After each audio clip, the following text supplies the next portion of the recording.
Hello and welcome back to What About Ukraine channel, day 359, situation for 70th of February. Today we're gonna talk about current movements and in general we will summarize the events that happened this week in all existing directions.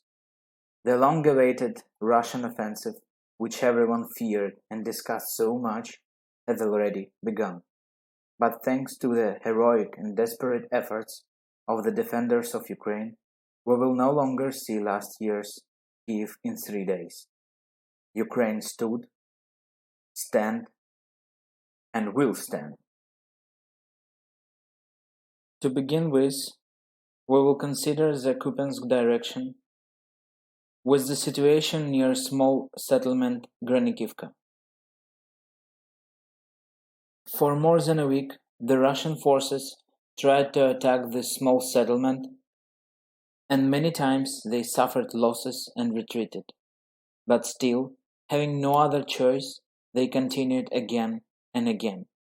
During the last night, information was received that the defense forces retreated from the city closer to the river. Strategically, this has not changed anything, as Ukraine continues to control all crossings. Next, we look a little lower at the area of near Sinkivka and Liman Pershi, where the fighting continues without any enemy advances. All attacks were repelled.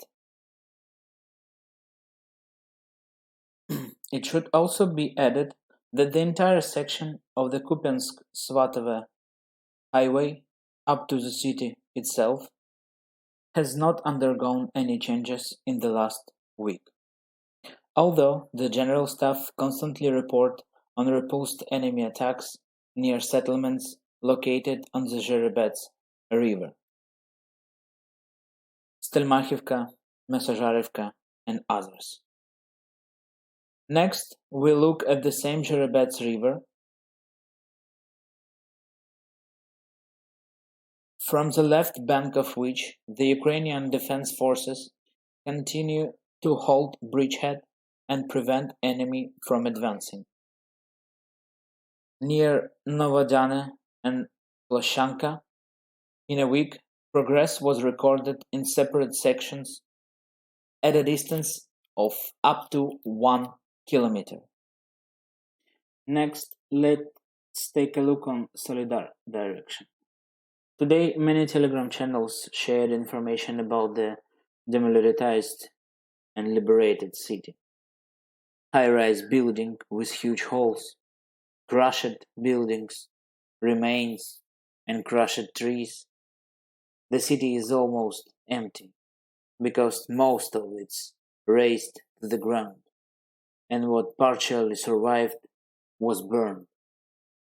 This is probably the Russian world that the invaders so often talk about. In addition, there were many events around the city during this week. The enemy is trying to move in many directions. During this time, the enemy advanced to the north and west for about 3 kilometers, captured several settlements, established control on Slavyansk-Bakhmut highway. The defense forces had to withdraw from the city of Krasnogora and Paraskoviivka, as far as members of Wagner Group is already in the city center of Paraskoviivka. Next, we are moving on to the city of Bakhmut. The situation about the city and its surroundings was told this evening by a military man named Madyar.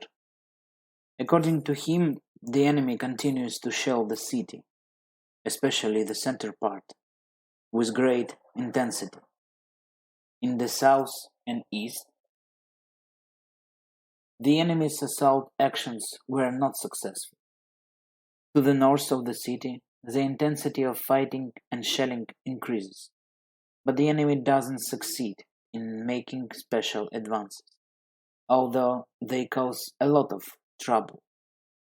The defense forces stably hold the flanks and do not allow the enemy to wedge in. Next, follow the map to the Avdiivka direction. There have been no significant changes in the last day. Over the past week, there has been a slight movement of the enemy in the direction of Krasnogorivka. Near the city itself, from the eastern side, the enemy is trying to conduct an active offensive from the demarcation line as early as 2014, but has not had much success. The same applies to the districts of Opitne, Vodane, and Nevelsky. The only movements we can see in the direction from Mariinka to Georgiev. After eliminating a large number of tanks and other armored vehicles and personnel, the Vuhledar direction remains steadfast. The enemy has regrouped, is trying to move, but at the moment has not been able to do anything successful. In Zaporizhia direction, near the city of Farikhiv, without any changes. The same situation we have in Dnipro River, near line of Kherson-Kakhovka. Here enemy without any other possibility to push or offense, shell civilian infrastructure and buildings.